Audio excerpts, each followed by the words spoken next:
Today we're going to talk about probability. So what is it? Probability is the likelihood of something happening.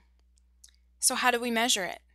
It's measured by the ratio of favorable outcomes to the number of outcomes possible. For example, if you're going to have a baby, you're going to have either a boy or a girl. So that gives you two possible outcomes. If you were looking for a girl, that would be one possible outcome.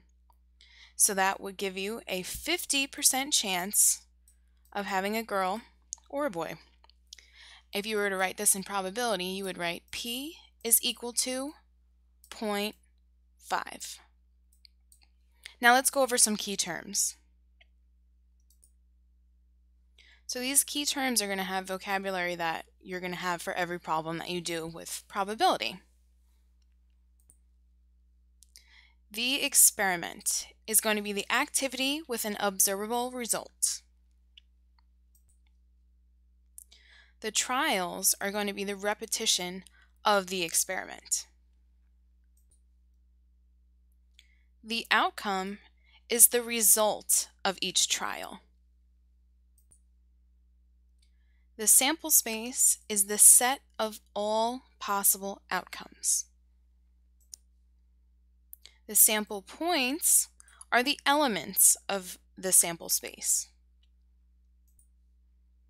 And lastly, we have the event, which is the subset of the sample space.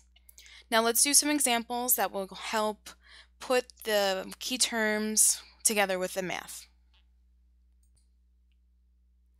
So here's the example of flipping a coin 3 times.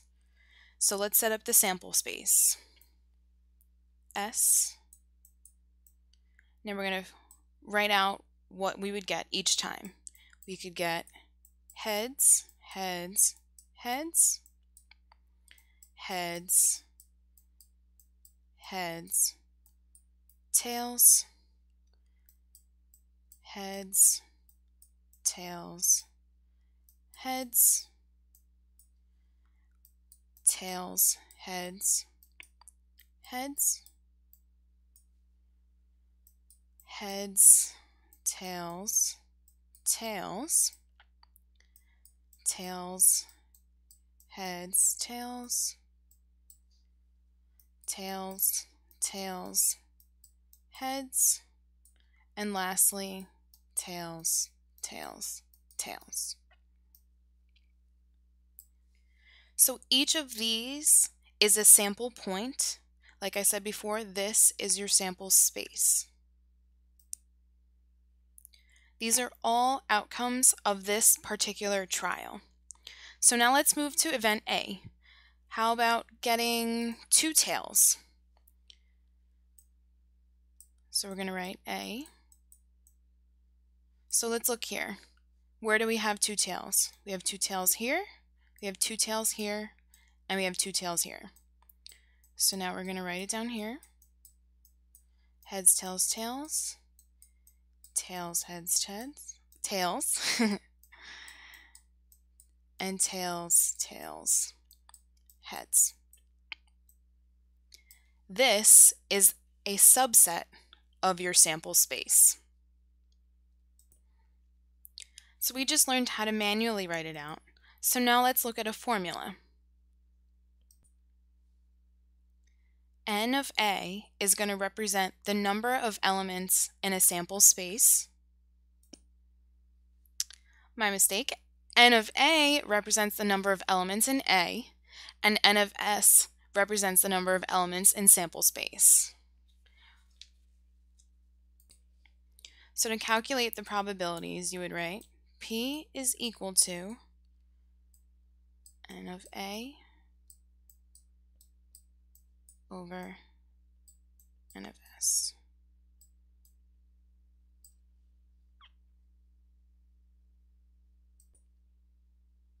So now let's do an example where we can use our formula. So we have a bag of marbles, and inside this bag of marbles we have 4 blue and 6 green. So we want to find out, if you reach your hand inside the bag, what is the probability of the marble that you pick out being blue? So we're going to write P is equal to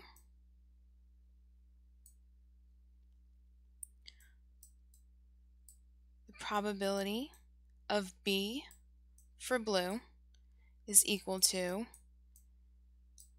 N of A over N over S. I like to write the formula just so we make sure that we don't do anything wrong because we have it right here in front of us. So N of A is going to be what we're looking for. So we're looking for blue. So we have 4 blue. So N of A is 4. And N of S, the sample space. So the sample space is the total. So we have 4 blue and 6 green. So 4 plus 6 is 10. So we have 4 over 10.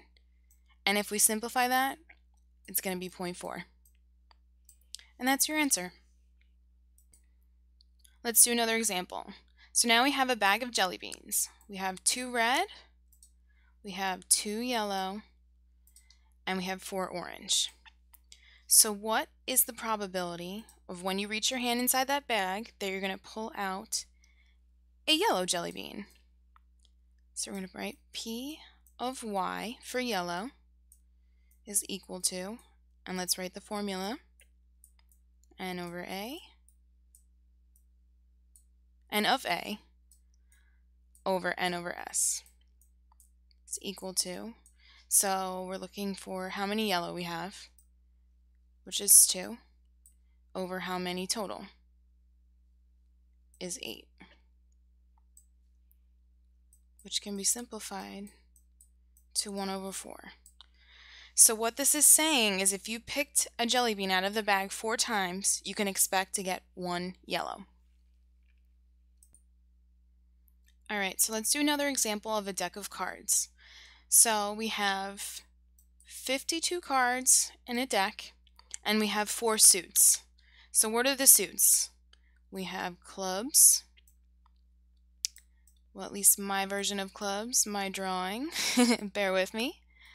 We have spades. These 2 suits are black, and then we have 2 red suits. We have hearts, and we have diamonds. So now we know that we have cards that are 2, 3, 4, 5, 6, 7, 8, 9, 10, and then we have a jack, a queen, a king, and an ace. Now we have this set and each of the suits. So we have, if we add this up, that's 13. So we have 13 in each suit. See here? And then if we add these together, you'll find that it equals 52, which is how you can prove that there are 52 cards in a deck. So now let's look at the probability of picking a king. So if we pick a king, we're going to write probability of king. So how many kings do we have? So we have a king in each set. So we have 4. So we're going to write 4 over, and how many total? 52. So it's going to be 4 over 52, which is equal to 1 over 13.